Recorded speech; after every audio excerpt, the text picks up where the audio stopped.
I think Duke is playing like the #1 team in the country with a 30-plus point win at Madison Square Garden, scoring 100-plus. I mean, just absolutely dismantling an Illinois team that is talented and is going through some issues with health. But still, I mean, they are loaded with talent. Nobody was expecting a 30-point win. That was some of the chatter in Kansas shoot around today. Some of the coaching staff saying, oh, I mean, did you see what happened Saturday at the Garden? I mean, when you get a chance to watch Duke play just defensively when everybody's down in the stands, they cover the entire width of the court. That's how long, athletic, and connected they are in the defensive end. It's 6'5" everywhere. Good entry, and Dickinson draws a foul that he insists is a shooting foul on the feed from Ryland Griffin. Let's see the replay on that, see if the ball touched the backboard. If it touched the backboard and then got hit, it should be an and-one. Some pass over the top. That's what they worked on a ton today. Oh, no, that's a clean block. Yeah, so he was saying it was goaltending. They do love the pass by Riley Griffin. They worked on it a ton, throwing it over the top, and good job by Dickinson keeping the ball high. Big man at home. Do not drop the ball. Just like Dickinson, keep the ball high. Less distance between you and your target for an easier leg. Because then you're reaching in there. Exactly. You see Big do that. You bring the ball down, you're bringing it down to the size of the guards who are down there raking at it. Well, Dickinson was good on both. And so he's got 11. The lead is 8 for Kansas here on the road. And got that, gives it up to Julian Hammond, leading scorer at 13 a game. And now Felix Caceres, true freshman from Montreal, part of this deep team for Tad Boyle. Dak with a spin to the baseline, too strong. Battle on the boards, and it will stay at this end of the floor. The Buffaloes. So something we're going to talk about, and we're going to get the clip for you guys out of tape. Just watch the way Colorado is able to move the ball around from side to side on the court. There's nothing disruptive. It doesn't seem like Kansas has their guards who are playing passing lanes. They're not really creating any havoc on the defensive end. It's one of the reasons why KU only forces 10.9 turnovers per game, which is fewest turnovers per game caused by KU's defense in the entire 22 years of the Bill Self era. Hammond was shut off. He gave it up to Caceres. Shot clock winding down, yanked it back, and threw back iron, but an offensive rebound from Trevor Baskin. Yakimovsky playing off 2 feet. Caceres gave it up. It was tipped by Harris. And now Hammond backs it out late shot clock. Off the ball screen. Really the hedge good from Dickinson. Baskin drops it off for Malone for 2. What patience by Colorado. You always play fast, but you never play in a hurry. Back down to 6. Harris for Dickinson. And he rattles another one home, and Dickinson has an early 13 here in the first half. Harris just dragged that ball screen out. Dickinson, good job by stepping into that mid-range jumper at the elbow. Now, the big-bodied Elijah Malone draws a foul on Hunter Dickinson, and that is the first of the Kansas Big. The student section showing certain fingers to Hunter Dickinson and also clamoring for a tee.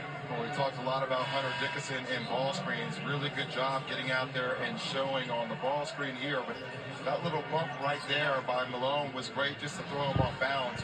And they're going to be extremely physical with Dickinson. They're going to try to run him. They're going to try to be physical with him. They're going to try to throw him off his game in any possible way. Look for a ton of P&Rs at the top of the key for the way Colorado's going to want to attack Hunter Dickinson in ball screens. It's out of bounds on Felix Caceres. All right, question for you on what you were talking about with Kansas's defense. Is it personnel? Is it not as much length? Or is it just intensity from the people they do have? Well, to me, and you heard Christian Brown talk about this, he plays for the Denver Nuggets. He wants players that play for what's on the front of the jersey instead of the back. So I can hear all the excuses about the lack of athletic ability by some of the guards for Kansas. That's about intentionality, and that's about a sense of urgency on the defensive end. You know, it takes effort to get out in passing lanes. It takes effort to try to turn somebody a couple of times before they get to the half-court line, and that's how Bill Self's teams are typically playing on the defensive end. It's an off-ball offensive foul that goes against Colorado. Turnover. poured in 2 more, and he's got 15 and 5 here in the first half, and still 5+ minutes to Oh, go. I'm sorry. On the call, they went against Elijah Malone.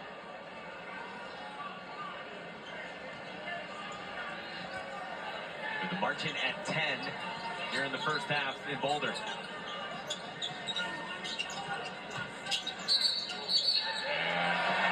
What? Oh! You love that action, though.